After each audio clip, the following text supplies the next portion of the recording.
Boa noite. A graça e a paz, irmãos.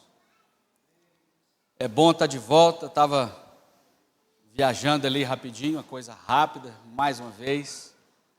Deus é bom. Estive num lugar onde o principado do vício comanda, eu penso que a Europa. A cidade de Amsterdã, na Holanda, é o principado do vício, onde as pessoas se reúnem para sexo, para drogas e para o álcool. Eu estive ali e nós pudemos ver de perto o que está acontecendo no mundo.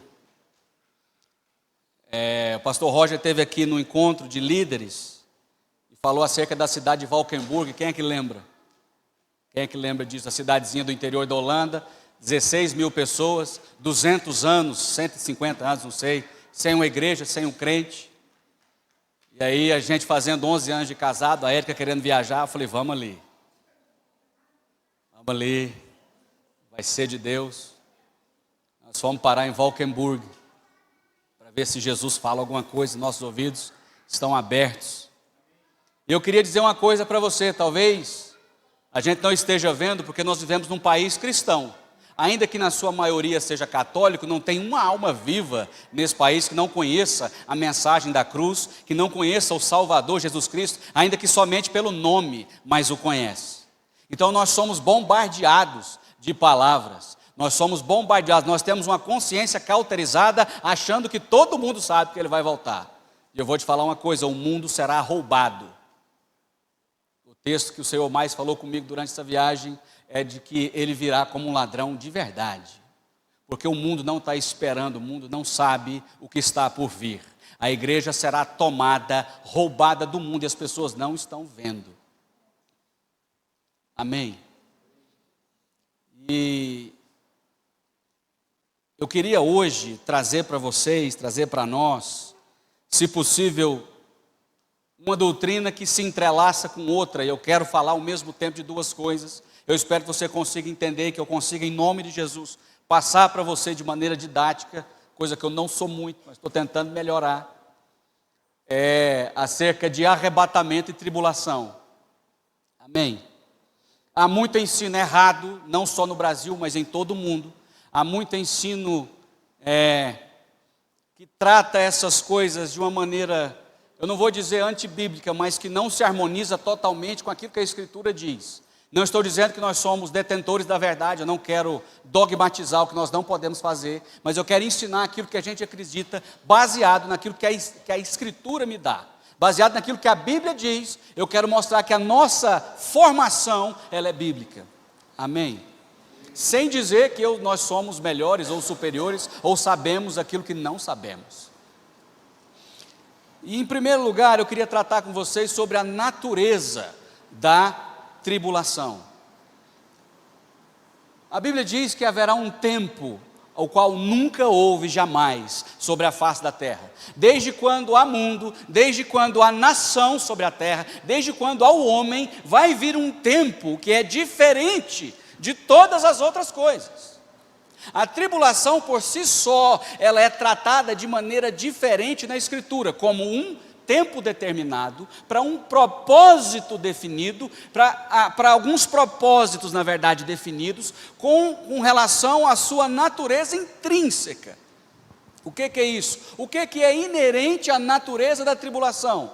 O juízo sobre os homens maus, o juízo sobre os pecadores, o dia da vingança de Deus, o dia da ira do Senhor. A tribulação, ela tem por protagonistas também o povo de Israel.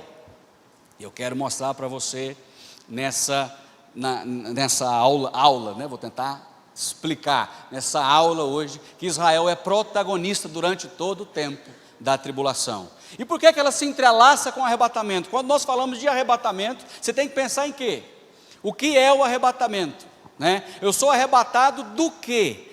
Por quê? Para quê? Quando eu serei arrebatado? Essas são as questões que elas envolvem essa doutrina, e eu quero mostrar em nome de Jesus que a igreja do Senhor é arrebatada antes da tribulação, porque a tribulação ela tem na sua natureza tratar com Israel e os pecadores, e o arrebatamento tem por natureza ser uma doutrina que trata da salvação da igreja e da nova aliança no Novo Testamento. Amém? Gente, eu estou pregando bem, vocês têm que dar um amém. Isso, ajuda. Vocês estão entendendo agora? A natureza da tribulação ela é uma doutrina que ela é explicada do Antigo Testamento.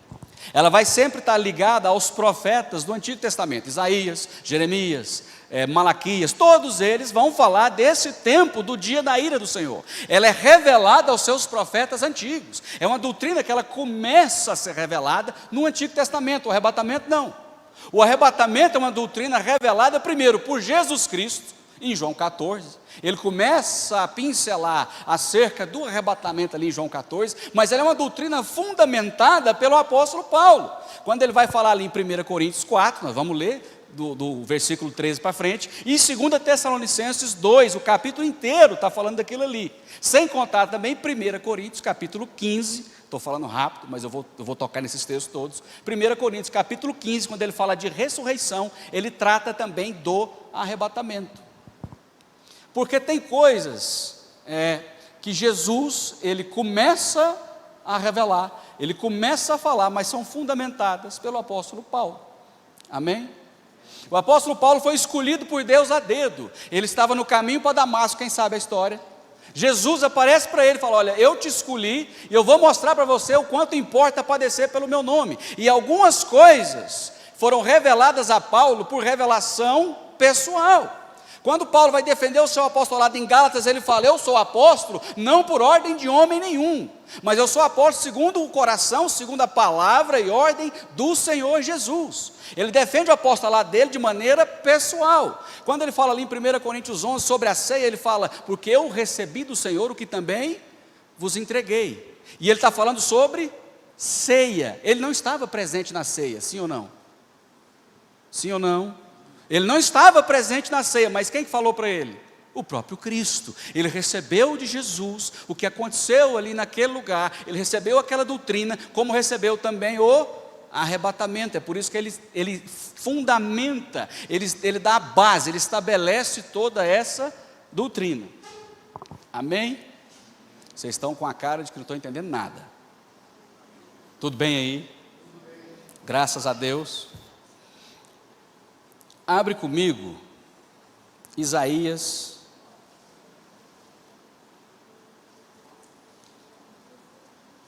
eu quero estabelecer uma coisinha antes, Isaías 66,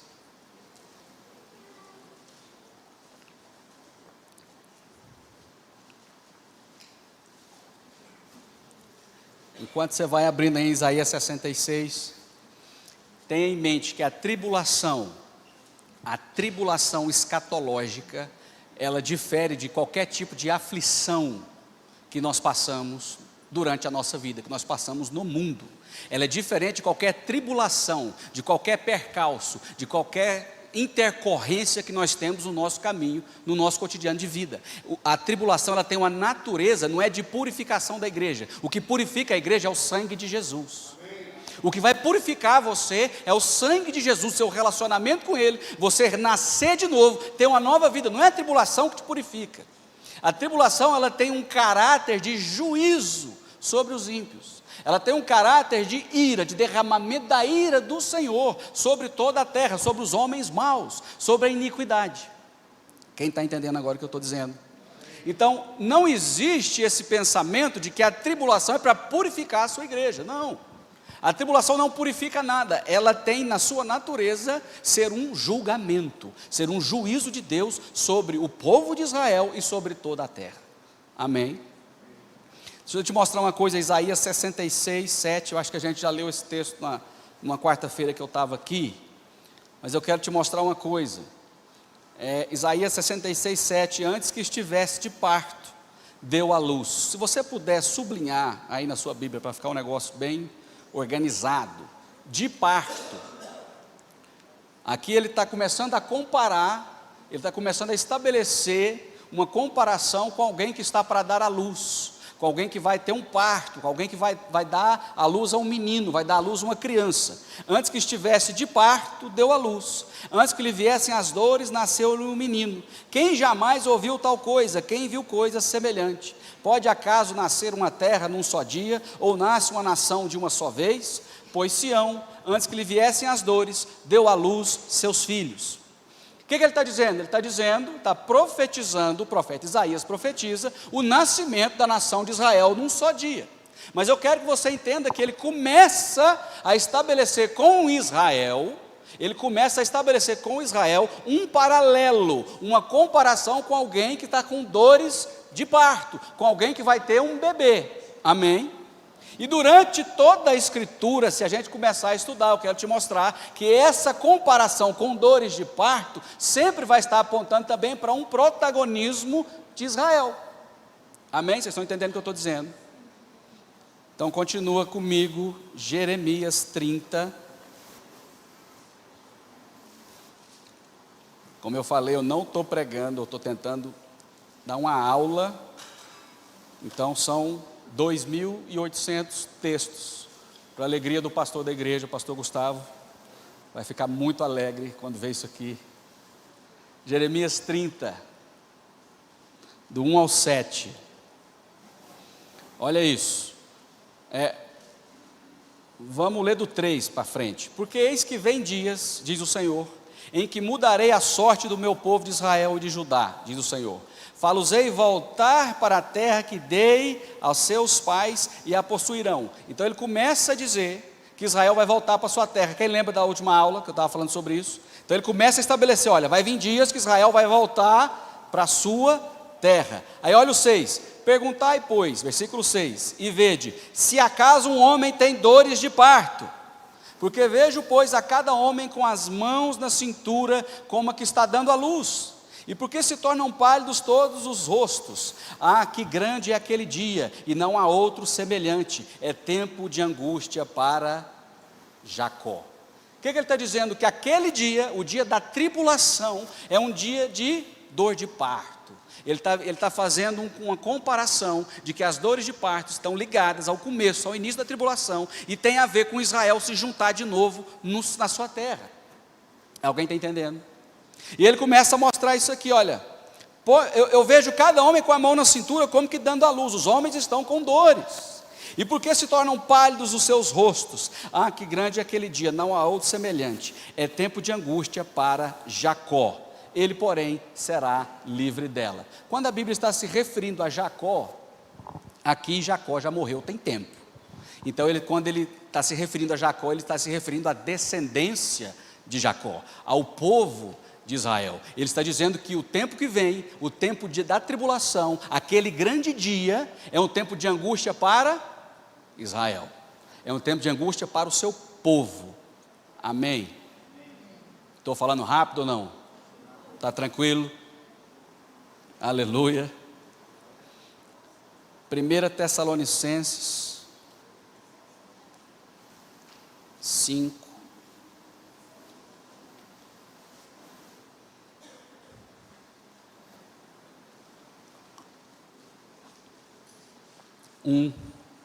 deixa eu ler do 1 para frente, do 1 ao 3.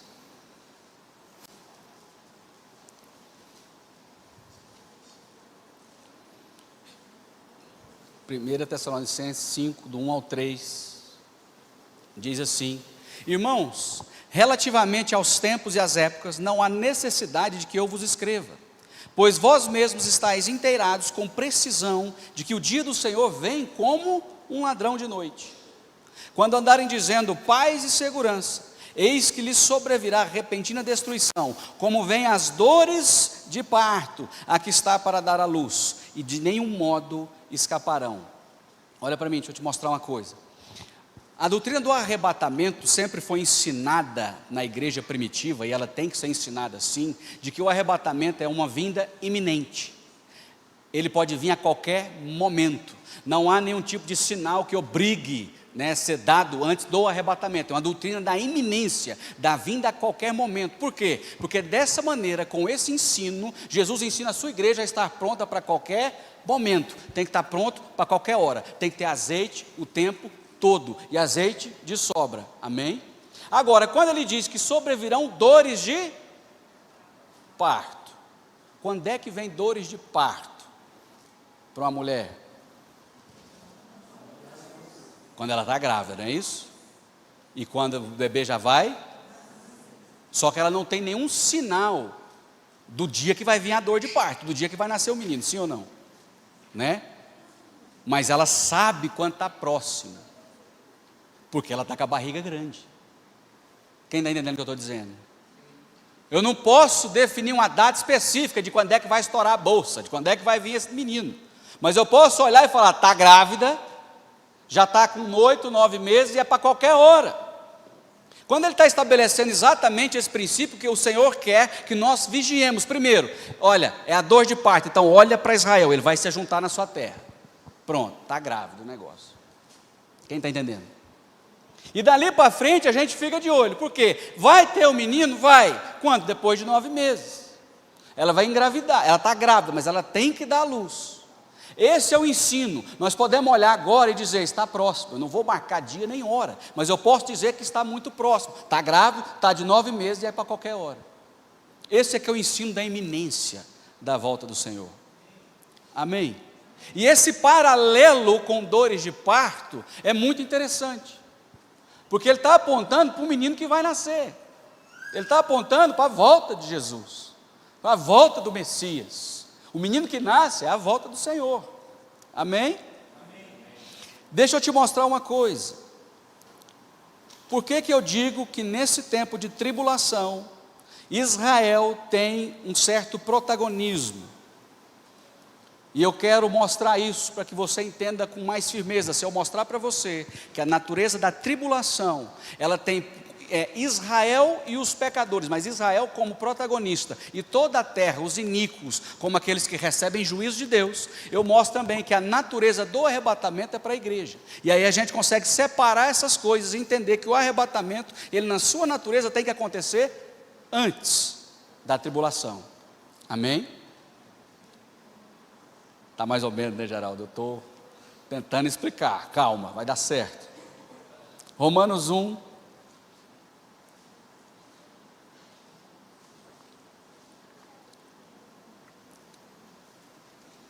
Romanos 1,16, diz assim, eu vou citar aqui uns 10 textos, mas é para você entender o que eu estou dizendo, por que Israel tem protagonismo. Não me envergonhe do Evangelho, porque é o poder de Deus para a salvação de todo aquele que crê, primeiro do judeu e também do grego, visto que a justiça de Deus se revela no Evangelho, de fé em fé, como está escrito, o justo viverá por fé. Então assim, a justiça de Deus, o poder de Deus é revelado primeiro por quem? Para o judeu. Se revela primeiro, o poder de Deus para a salvação de todo aquele que crê, primeiro do judeu. Por quê? Porque o judeu tem a primazia, o judeu ele tem os oráculos de Deus. Essa Bíblia que nós estamos lendo foi só judeu que escreveu, talvez a discussão que tem na teologia é se Lucas, né, era judeu ou não. Tem gente que acha que ele era um prosélito, convertido ao judaísmo.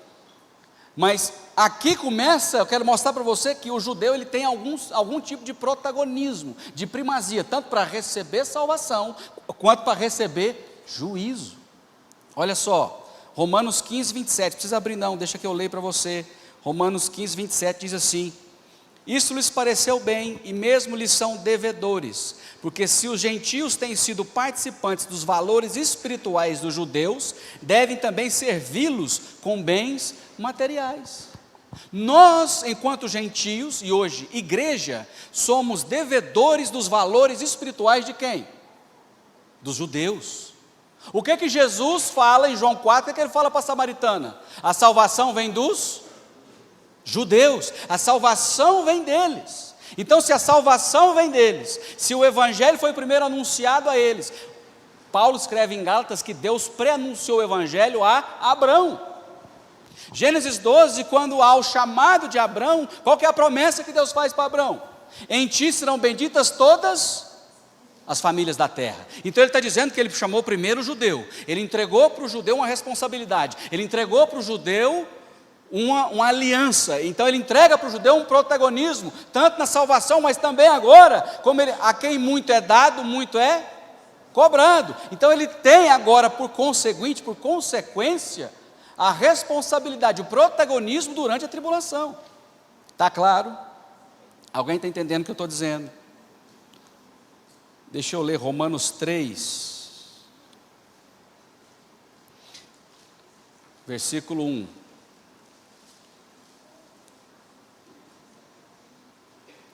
Qual é, pois, a vantagem do judeu? Ou qual a utilidade da circuncisão? Muita, sob todos os aspectos, principalmente porque aos judeus foram confiados os oráculos de Deus. Volta aí um pouquinho, Romanos 2.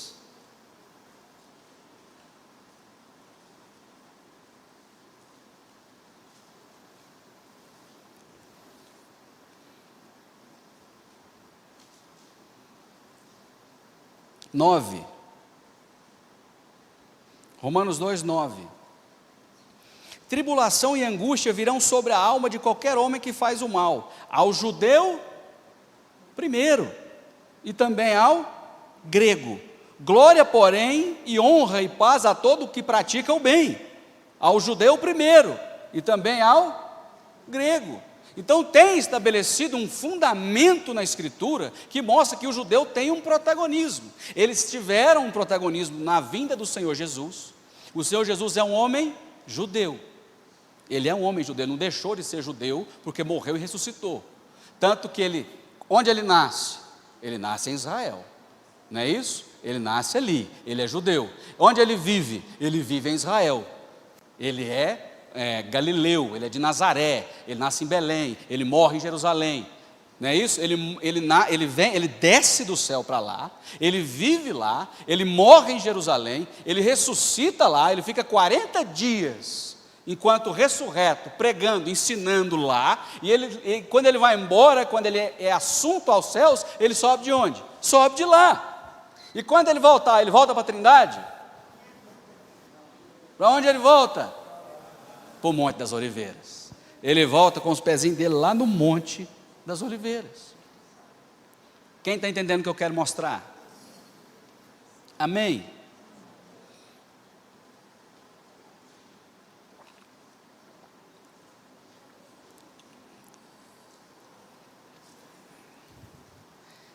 Primeira Tessalonicenses 2:14.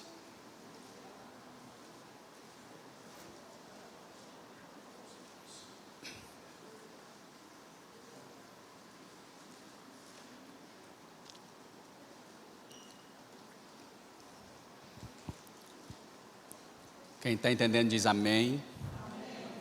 Amém. Aleluia. 1 Tessalonicenses 2,14 diz assim: tanto é assim, irmãos, que vos tornastes imitadores das igrejas de Deus existentes na Judéia, em Cristo Jesus. Porque também padecestes, então aqui ele está falando com a igreja de Tessalônica, dizendo que eles estão imitando as igrejas da Judéia, dos judeus. Porque também, ou seja, vocês também de Tessalônica, vocês também estão padecendo da parte dos vossos patrícios. O que é patrícios? Aqueles que nasceram na mesma terra. Vocês estão padecendo do povo aí de Tessalônica, as mesmas coisas que eles, por sua vez, sofreram dos judeus.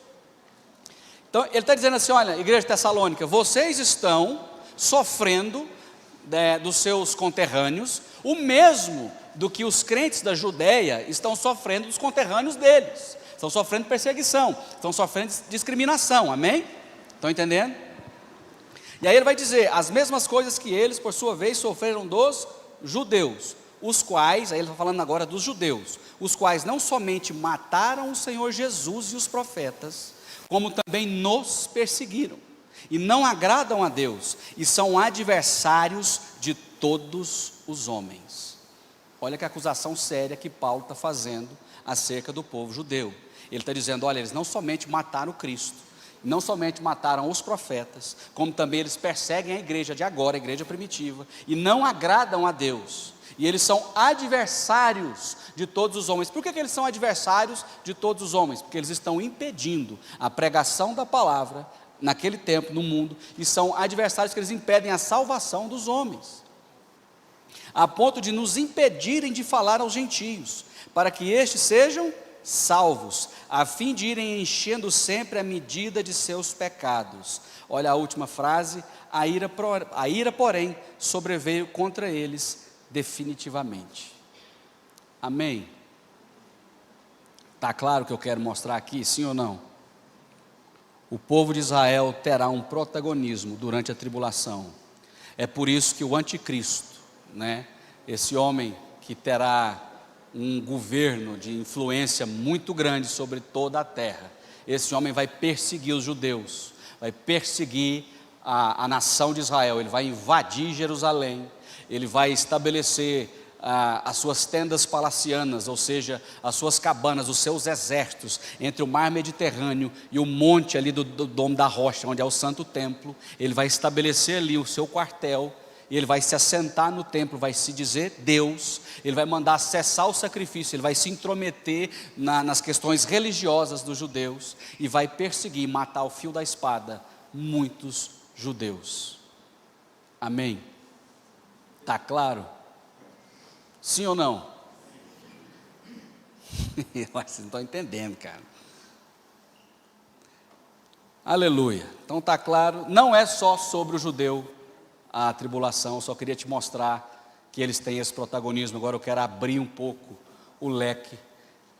A natureza da tribulação, ela é sobre judeus e pecadores. Deixa eu agora abrir o leque maior, abre para mim em Mateus 24.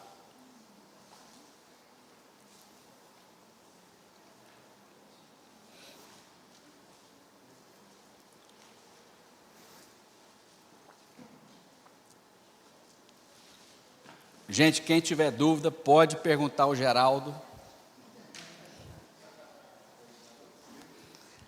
Pode perguntar ao Geraldo, ele vai saber explicar. Olha aqui, por exemplo, Mateus 24, 15. Aqui o Senhor já está falando da grande tribulação. Ele já está falando aqui do momento em que o abominável da desolação. O que é isso? O que ele está dizendo quando ele diz o abominável da desolação? Ele está se referindo à pessoa do anticristo, que se assenta no santíssimo lugar, no templo já reconstruído. Ele se assenta no Santo dos Santos, dizendo que ele é Deus, sacrificando porcos ali, fazendo coisas profanas. Ele se assenta naquele lugar. O anticristo vai se assentar dizendo que é Deus. Isso é a abominação da desolação. E aqui eu quero que você entenda o seguinte, ele vai dar um zoom nesse negócio. Ele vai dizer o seguinte, olha aí, Mateus 24, 15. Quando, pois, vides o abominável da desolação de que falou o profeta Daniel, no lugar santo, quem lê, entenda. Então os que estiverem aonde? Os que estiverem no Rio de Janeiro. Não? Os que estiverem em Nova York, fujam para os montes. Não. Ele está se referindo de novo ao protagonismo de Israel. Os que estiverem na Judéia, porque o lugar santo é lá na Judéia, o monte do santo templo é lá, o templo será reconstruído lá. Quem estiver na Judéia, fuja para os montes. Por quê? Porque ele assume o negócio, ele quebra a aliança que ele vai fazer, e ele começa uma perseguição ferrenha contra os judeus. Amém? Fujam para os montes. Quem estiver sobre o eirado, não desça a tirar de casa alguma coisa. Quem estiver no campo, não volte atrás para buscar a sua capa. Ai das que estiverem grávidas e das que amamentarem naqueles dias. Orai para que a vossa fuga não se dê no inverno, nem no sábado. Só uma coisa, olha para mim aqui rapidinho. Esse texto de Mateus 24 tem muita confusão que se faz, porque as pessoas têm que entender que Jesus está falando ali, não é só com os seus discípulos. Se você pegar Mateus 24, Lucas 21, Lucas 17 e Marcos, se eu não me engano é o 12 ou 13, Marcos 13, ele está fragmentado, esse sermão profético, nesses textos, nesses endereços que eu dei. E aí vai revelar para nós que ele não está dizendo somente para os seus discípulos. Ali tinham fariseus, ali tinham pessoas da multidão, tinha muito mais gente ouvindo. Então, na verdade, Jesus ele começa Mateus 24 dando um apanhado geral de uma situação da tribulação. Aqui do 15 para frente ele dá um zoom e mostra o abominável da desolação, como se inicia um período de grande tribulação, com o anticristo se assentando no templo. E quando ele termina isso ali no 29 para frente, ele já está falando sobre a sua segunda vinda, é o final da tribulação. Agora, do 36 para frente, é como se ele voltasse tudo. Não está em ordem cronológica tudo que ele está dizendo, é isso que eu quero mostrar. Ele não está contando uma história em ordem cronológica, ele está contando o que vai acontecer. Em alguns momentos ele usa de recursos literários, ele conta um geral, aí ele volta, conta especificamente acerca de um ponto da história, volta, conta especificamente acerca de outro ponto da história, volta, e aí ele fala sobre outro ponto da história. Amém? Se a gente tentar ler tudo, achando que está tudo de maneira cronológica, vai dar bagunça, você não vai entender. Quem lê muito, quem lê os livros, entende que isso é um recurso literário. Por exemplo, em Gênesis, lá fala que Deus fez o homem e a mulher, macho e fêmea os criou, sim ou não? Mas depois conta a história de como ele fez a mulher. Quem está entendendo? É um recurso que ele usou, que Moisés usou para escrever o negócio. Falou, não, Deus fez o homem e a mulher, tal, e depois começa, não, assim foi feita a mulher. Falei, calma, já não tinha feito, como é que... É um simples recurso, ele não está contando uma história de maneira cronológica, ele está explicando por detalhes a história. Quem está entendendo o que eu estou dizendo? Então aqui, vamos começar do começo.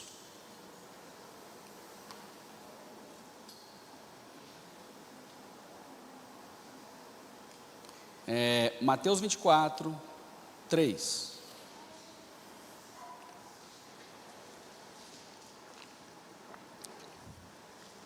No Monte das Oliveiras, achava-se Jesus assentado. Quando se aproximaram deles, os discípulos em particular, lhe pediram: dize-nos quando sucederão essas coisas, e que sinal haverá da tua vinda e da consumação do século. Ele lhe respondeu: vede que ninguém vos engane, porque virão muitos em meu nome, dizendo eu sou Cristo, e enganarão a muitos. E certamente ouvireis falar de guerras, rumores de guerras. Vede, não vos assusteis, porque é necessário assim acontecer, mas ainda não é o fim. Porquanto se levantará nação contra nação, reino contra reino, haverá fomes e terremotos em vários lugares. Porém, tudo isso é o princípio Essa palavra aqui para dores, ela é dor de nascimento, ela é dores de parto. Então, ela faz referência na Escritura, no que tange ao ensino de tribulação, no que tange ao ensino de que Israel vai estar junto à sua terra, de que nós temos que olhar para lá e entender que dali vai surgir todo esse momento da humanidade. Vocês estão entendendo? Daqui vem, porém tudo isso é o princípio das dores. Então sereis atribulados e vos matarão. Sereis odiados de todas as nações por causa do meu nome. Nesse tempo, muitos hão de se escandalizar, trair e odiar uns aos outros. Levantar-se-ão muitos falsos profetas e enganarão a muitos. E por se multiplicar a iniquidade, o amor se esfriará de quase todos. Aquele, porém, que perseverar até o fim, esse será salvo. E será pregado este evangelho do reino por todo o mundo, para testemunho a todas as nações. Então virá o fim. Deixa eu te mostrar uma coisa. Abre aí comigo para Isaías 2.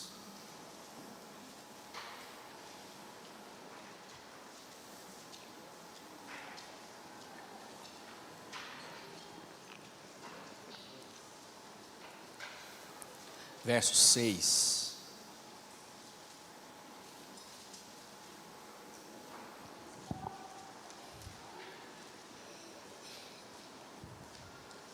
Isaías 2, 6 diz assim, olha: pois tu, Senhor, desamparaste o teu povo, a casa de Jacó. Então Deus desamparou quem aqui?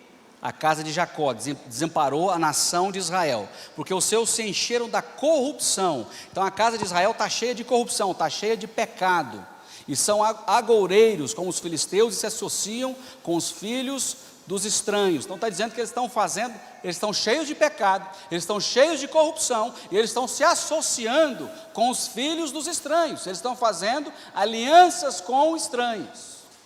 Eles estão fazendo o quê? Aliança com... Eles estão cheios de pecado, cheios de corrupção, e estão se associando aos estranhos, eles estão fazendo alianças com os estranhos. Não é muito do feitio de Israel, mas tem acontecido muito. Israel, por exemplo, tinha, né, em andamento um acordo com a Arábia Saudita, quem sabe disso? Que inclusive é uma das questões, né, que desencadeou todo esse problema aí do Hamas. Israel, por exemplo, tinha vários problemas com os Emirados Árabes, não podia nem ir passar por lá, usar o espaço aéreo de lá, e não é anormal você ver israelita lá em Dubai hoje, você vê descendente judeu lá hoje, né? Então, eles estão fazendo alianças com os estranhos, isso aqui já está acontecendo, eles estão cheios de corrupção e fazendo alianças, e eu quero te mostrar mais para frente, estou só dando um pano de fundo. Olha aqui o 6:11, os olhos altivos dos homens. Então, presta atenção, o 6 ele estabelece Israel cheio de pecado, cheio de corrupção, fazendo aliança com os homens estranhos, amém? Olha aqui o 11, os olhos altivos dos homens serão abatidos, e a sua altivez será humilhada, só o Senhor será exaltado naquele dia, porque o dia do Senhor dos exércitos será contra todo soberbo, e todo altivo, e contra todo aquele que se exalta, para que seja abatido, contra os cedros do Líbano, contra todos os carvalhos, contra todos os montes altos, contra toda torre alta. A arrogância do homem, 17, será abatida, e a sua altivez será humilhada, só o Senhor será exaltado naquele dia. Então os homens se meterão nas cavernas das rochas, e nos buracos da terra, ante o terror do Senhor e a glória da sua majestade, quando ele se levantar para espantar a terra. Naquele dia os homens lançarão às toupeiras e aos morcegos os seus ídolos de prata, ídolos de ouro, que fizeram para ante eles se prostrarem, e meter-se-ão pelas fendas das rochas, e pelas cavernas das penhas. Quem está entendendo? Aqui está dizendo que a tribulação vem sobre todo homem soberbo, todo homem altivo, todo homem que tem os olhos voltados para si, todo homem ganancioso, todo homem arrogante. Aqui não está falando de justo, aqui não está falando, né, de homem santo, aqui não está falando de escolhido, amém? Está falando de Israel numa depreciação espiritual, numa queda moral, Israel em alianças que não deve fazer, está falando de Israel vivendo em uma corrupção e vivendo em alianças que não pode, não deveria ter feito, e está falando de homens altivos de coração. Nesse tempo é derramado a ira do Senhor, aqui está o dia do Senhor, amém? Continua em Isaías 13.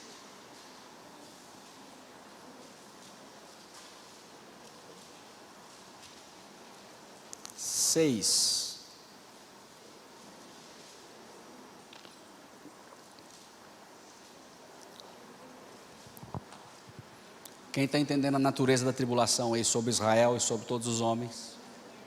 Amém? Uivai, pois está perto o dia do Senhor, vem do Todo-Poderoso como assolação, pelo que todos os braços se tornarão frouxos. O que ele está dizendo? Não vai adiantar a sua força, não vai adiantar o seu braço, todo braço é frouxo, sabe, aonde os homens mais se têm como esteio, às vezes é o seu próprio braço, é a sua força, a sua própria confiança. Ele está dizendo que naquele dia não vai adiantar o seu dinheiro, não vai adiantar a sua conta bancária, não vai adiantar seu plano de saúde, não vai adiantar a sua casa, não vai adiantar seu carro, aquele dia seu braço não resolve, aquele dia o seu braço é frouxo, e o coração de todos os homens se derreterá. Eu não sei se vai dar tempo, mas em Apocalipse diz que os homens desmaiarão de ansiedade, desmaiarão com medo daquilo que estaria por acontecer naqueles dias. As coisas vão acontecer de uma maneira tão forte, tão estranha, tão feia, que os homens vão desmaiar de medo. não é nem do que está acontecendo, é só do que eles estão vendo e com medo daquilo que pode acontecer. O sol vai ficar preto, a lua vai se tornar em sangue, os poderes do céu são abalados, as estrelas vão ser jogadas no meio da terra, demônios serão soltos. Não compensa ficar. Amém ou não? É meio ruim ficar. Eu estou dizendo aqui sobre a grande tribulação, amém? Vocês estão entendendo? É um período de 7 anos. São 7 anos do pau quebrando na terra. E por mais que eu tenha mostrado aqui, né? Vou mostrar, estou estabelecendo aqui para você ver, primeiro assim, a natureza disso. O foco é Israel. Por quê? Porque eles mataram o Senhor, eles são inimigos da pregação, eles rejeitaram uma aliança. Quem entendeu? Tudo que eu mostrei aqui, porque primeiro foi oferecido para eles e eles rejeitaram, então eles têm a primazia em tudo, nós somos participantes de tudo que é deles, vocês estão entendendo? E vem sobre todos os homens. Agora a igreja, nós temos uma bendita esperança, nós temos uma esperança, meu irmão. O nosso Senhor é a nossa esperança. O meu Senhor é a minha esperança. Eu ainda vou chegar lá, mas olha isso. Assombrar-se-ão e apoderar-se-ão deles dores e ais, e terão contorções como a mulher parturiente. De novo, está falando de dor de parto. Quem está entendendo? Se você vê Israel grávido do jeito que a gente está vendo, está chegando a hora, uma hora isso vai nascer. Esse menino, essa tribulação, esse negócio vai nascer. Olharão atônitos uns para os outros, seu rosto se tornará rosto flamejante. Eis que vem o dia do Senhor, dia cruel, com ira e ardente furor, para converter a terra em assolação e dela destruir a igreja. Destruir o quê? Os pecadores. Está entendendo que a tribulação não é para a igreja, não é para santo, não é para escolhido. A natureza dela é um juízo para destruir os pecadores.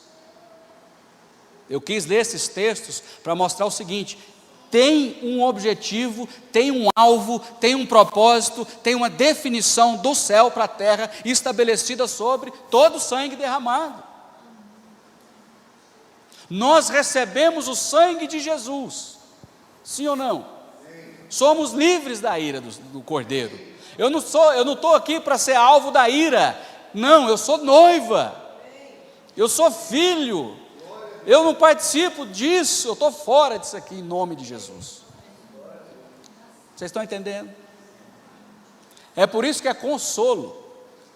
Quando Paulo vai falar ali em Tessalonicenses, eu vou chegar lá, se Deus quiser eu chego, um dia eu chego lá, né? Paulo vai falar que isso é consolo. O estudo escatológico é consolo. Agora imagina se eu tenho que passar por isso aqui tudo, que consolo é esse? Não tem consolo nisso. Amém?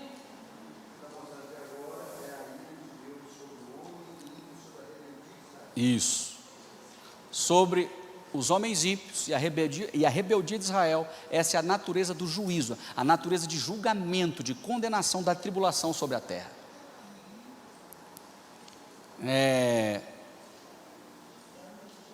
Isaías 24, para parecer que está bem organizado.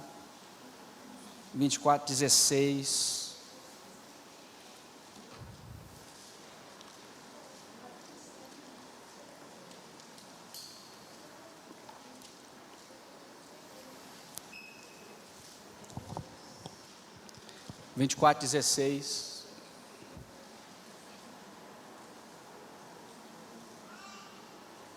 Mas eu digo, definho, ai de mim, os pérfidos tratam perfidamente. Aqui está falando do enganoso, o desleal, o infiel, aquele que vive em ofensa.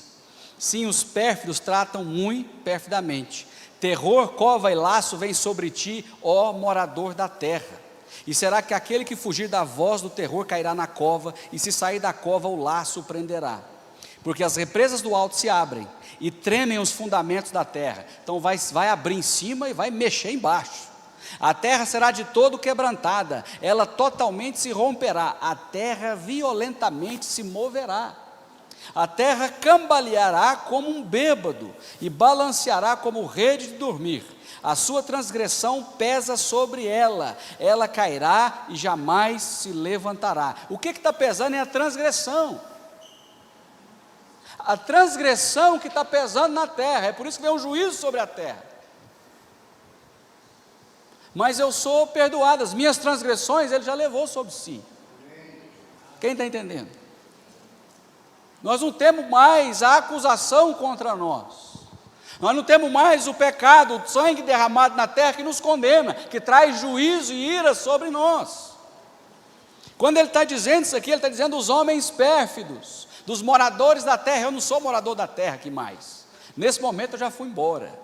Você também? Amém? Amém. Quem vai embora? Amém? Quem vai ficar? Ninguém. Vocês estão ligados, né? Naquele dia o Senhor castigará no céu as hostes celestes, os reis da terra na terra.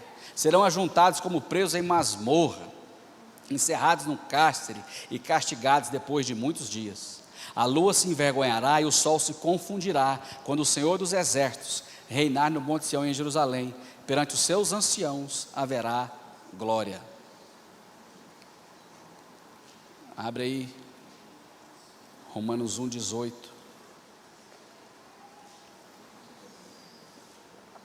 Não precisa abrir não, deixa eu ler rapidinho só para você entender. A ira de Deus se revela do céu contra toda a impiedade e perversão dos homens, que detêm a verdade pela injustiça. A ira de Deus se revela do céu contra toda a impiedade e perversão dos homens, que detêm a verdade pela injustiça. Então eu te pergunto, nós, igreja, nós somos ímpios? Não. Nós detemos a verdade como injustiça? Não. Então não há ira de Deus sobre nós. A igreja não é destinada para isso, porque a natureza da igreja é outra. O que Israel rejeitou, nós aceitamos. O que Israel não quis, nós queremos. Quem está entendendo?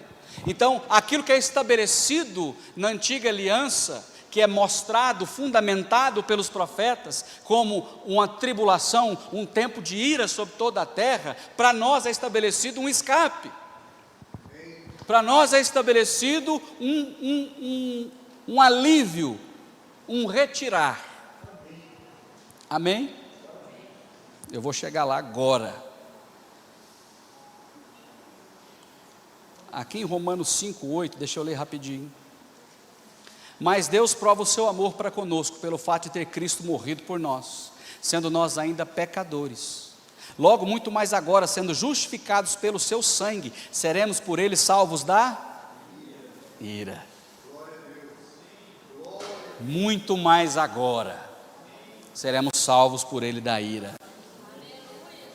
Amém ou não? Porque se nós, quando inimigos, fomos reconciliados com Deus mediante a morte do seu Filho, muito mais estando já reconciliados, seremos salvos pela sua vida. E não apenas isto, mas também nos gloriamos em Deus, por nosso Senhor Jesus Cristo, por intermédio de quem recebemos agora a reconciliação. Olha isso, Efésios 5,3, só anota. Mas a impudicícia e toda sorte de impureza ou cobiças nem sequer se nomeia entre vós, como convém a santos, nem conversação torpe, nem palavras vãs ou chocarrices, coisas essas inconvenientes, antes pelo contrário, ação de graças. Sabeis, pois isso, nenhum incontinente ou impuro, ou avarento que é idólatra tem herança no reino de Cristo e de Deus. Ninguém vos engane por palavras vãs, porque sobre essas coisas vem a ira de Deus sobre os filhos da... É só não praticar isso aí, meu irmão. É só não ser filho da desobediência. Portanto, não sejais participantes com eles. Olha aqui Colossenses 3, eu estou te mostrando que a igreja não passa nisso. Colossenses 3, 5 também. Fazei, pois, morrer a vossa natureza terrena, prostituição, impureza, lascívia, desejo maligno, que é idolatria, desejo maligno e avareza, que é idolatria. Por essas coisas é que vem a ira de Deus sobre os filhos da desobediência. Então, não é simplesmente estar na igreja, é fazer parte do corpo de Cristo de verdade, é ser nova criatura. Não é uma questão de merecimento, não. Nós temos um penhor do Espírito Santo, Ele é o penhor da nossa salvação, aquilo que é de ser buscado no dia de Cristo, aquilo que vai ser retirado conosco. Então, a nossa consciência tem que ser purificada pelo sangue, entender que se eu estou em Jesus, se eu estou em Cristo, se eu estou sendo nova criatura, renovado, transformado todos os dias, eu serei arrebatado. Quem está entendendo? Amém. 1 Tessalonicenses 1:9.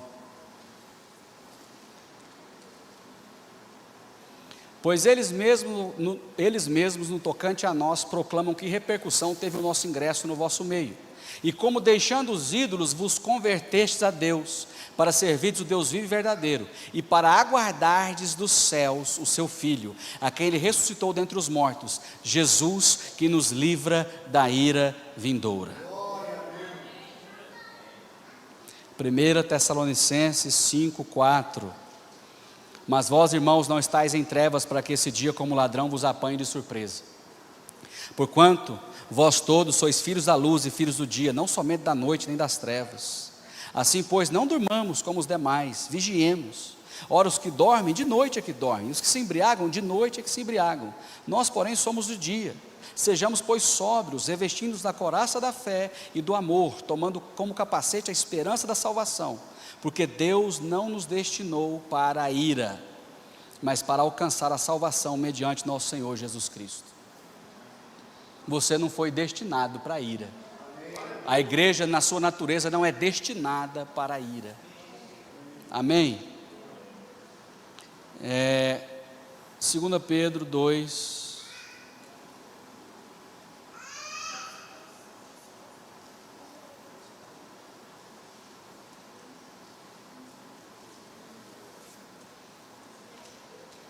E aí eu quero falar de dois cidadãos.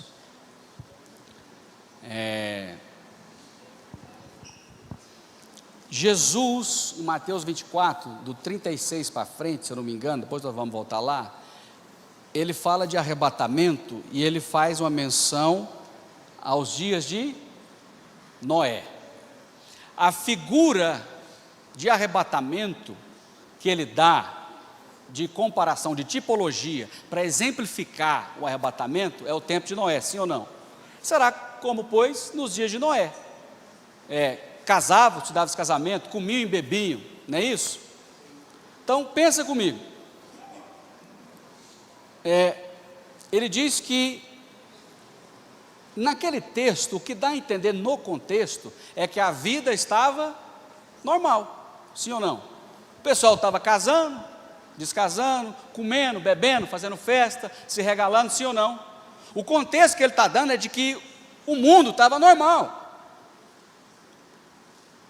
Agora, vamos pensar o seguinte: se o arrebatamento não é antes da tribulação, é no meio ou depois, é impossível que seja como nos dias de Noé, porque não tem vida normal no meio do que a gente acabou de ler. Não tem vida normal com o pau quebrando, não tem ninguém casando, com estrela caindo, com demônio sendo solto, com a terra cambaleando, com montes e ilhas, todos os montes e ilhas do mundo se movendo. É um tempo de angústia. Não tem gente casando, comendo e bebendo e fazendo festa. Quem está me entendendo? Com os homens desmaiando com o medo e o terror e o pavor daquilo que está acontecendo. Quem está entendendo o que eu estou dizendo? O que ele dá a entender é que são duas vindas. Tem jeito de pôr aí? Tem jeito? O que ele dá a entender é que são não duas vindas, é que são duas coisas diferentes. São dois acontecimentos diferentes. O arrebatamento e a volta do Senhor. E eu preciso separar isso aqui, não sei se dá para entender.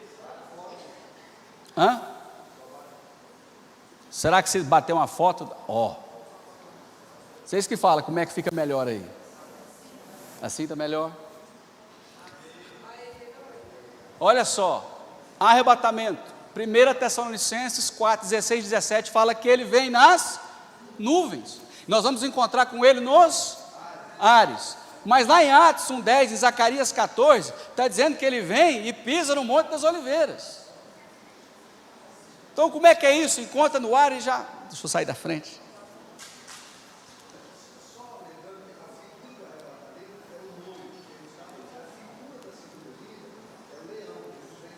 Sim.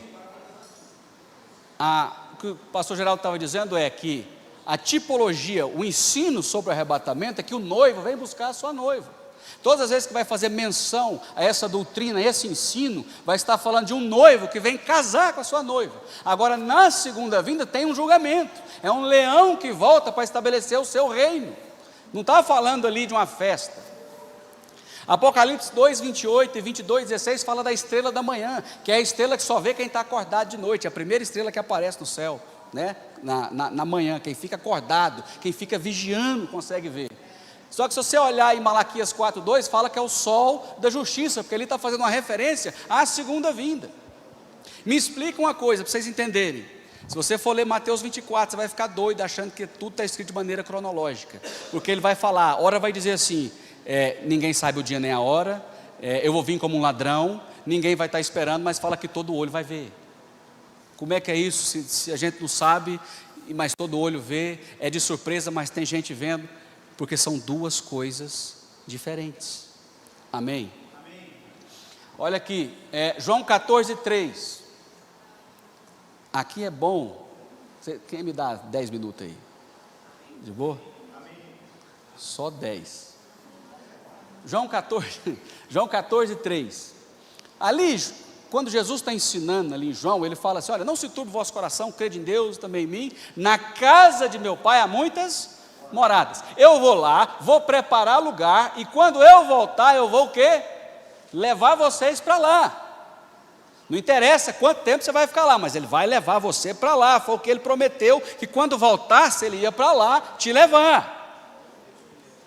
Quem está entendendo o que eu quero dizer?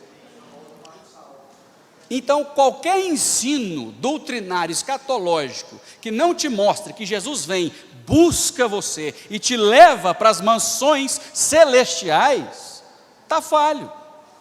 Então, se acontece, não, nós vamos subir, entendo o que eu quero dizer, eu estou fazendo um paralelo entre o pré e o pós. Se é no final da tribulação, as pessoas sobem no final para já descer de novo, não foi lá. Encontrou nas nuvens e já voltou, é um ioiô, é um negócio que vai e desce. Vocês estão entendendo? Estão comigo? João 14:3, ele vem para os seus. Apocalipse 19:14 e Colossenses 3:4 vem com os seus. Aqui ele volta, a sua segunda vinda, ele vem com os seus anjos e a sua igreja. Vai estabelecer o seu reino milenar. O pastor José falou sobre o milênio aqui, sim ou não? Ao final da tribulação, ele volta com a igreja, com os seus anjos, para estabelecer o reino milenar. 1 Coríntios 15:51 é uma vinda rápida. O que é isso? Há um piscar de olhos. Está escrito lá, não vou ler para a gente ganhar tempo.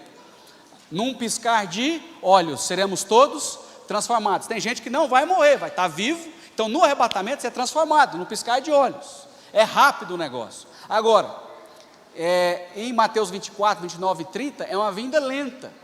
Todo olho verá, vai se lamentar, vai ter pranto, vai ter choro, vai ter ranger de dente. Estão entendendo? É impossível que as duas coisas sejam concomitantes. É isso que eu quero mostrar. São quase que dois eventos antagônicos. São quase que duas coisas opostas entre si. Não dá para a gente harmonizar as duas coisas no mesmo lugar, no tempo e no espaço. Quem está entendendo? Ali, ó, Geraldo, Apocalipse 19, 7, 8 tem as bodas, né? E 19, 11 é a vinda de Jesus após as bodas, né? O que o senhor estava falando. Hebreus 9, ele vem sem pecado. Mateus 25, ele vem julgar o pecado. Aqui deixa eu abrir para finalizar, que o meu tempo já acabou, eu já estou tirando a paciência de vocês aí. Quem está entendendo que a igreja não passa sobre isso, amém? Pelo menos nós cremos assim, entendemos assim. Deixa eu só ler o 2 Pedro 3 aqui, que eu tinha separado.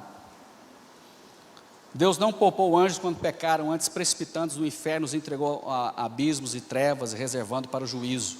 E não poupou o mundo antigo, mas preservou a Noé, pregador da justiça, e mais 7 pessoas, quando fez vir o dilúvio sobre o mundo de ímpios, e reduzindo a cinzas as cidades de Sodoma e Gomorra, ordenou-as a ruína completa, tendo-as posto como exemplo a quantos venham viver impiamente, e livrou o justo Ló, afligido pelo procedimento libertino daqueles insubordinados. Olha o 9. É porque o Senhor sabe livrar da provação os piedosos e reservar sob castigo os injustos para o dia do juízo. Amém. Eu vou ler de novo. É porque o Senhor sabe livrar da provação os piedosos e reservar sob castigo os injustos para o dia do juízo. A figura é o seguinte: Noé entra na arca, começa a chover, sim ou não? É quando ele entra na arca, ele é retirado. A arca é uma tipificação do céu. A arca tem janelas, o céu tem janelas. A arca tem 3 andares, o céu são 3 céus, sim ou não? Primeiro, segundo, terceiro céu. A arca tem uma porta, o céu tem só uma porta. Quando Jesus estabelece a figura de Noé, ele está dizendo que tem que ser retirado primeiro para o céu, para depois vir o juízo. Tem muita gente que às vezes vai tentar explicar como se fosse, não, vai ser guardado na tribulação, como foi o povo de Israel no Egito. Sim, mas não tem isso na Bíblia, não tem em lugar nenhum. Paulo não fala isso, Pedro não fala isso e Jesus não fala isso. O tipo de explicação que se dá é Noé e Ló. O fogo vem sobre Sodoma e Gomorra quando? Assim que Ló põe o pé para fora da cidade. Quando Ló vai sair, antes Deus aparece para Abrão e Abrão vai interceder. Qual que é a pergunta que Abrão faz para Deus? Julgarás tu o justo com o ímpio? O Senhor vai matar justo e ímpio junto? Por quê? Porque Deus nunca julga o justo e o ímpio junto. Não há julgamento de justos e ímpios juntos ao mesmo tempo. Deus sempre separa bodes de ovelhas. Ele sempre separa os carneiros dos bodes. Ele sempre separa o ímpio e o iníquo do santo. Ele separa o santo do profano. Ele separa a junta de medula, a alma de espírito. Ele sempre separa. Ele sempre separa o seu povo. Ele não julga todo mundo junto. Amém. Eu tinha mais 4.000 textos. Acho que deu para entender, amém não?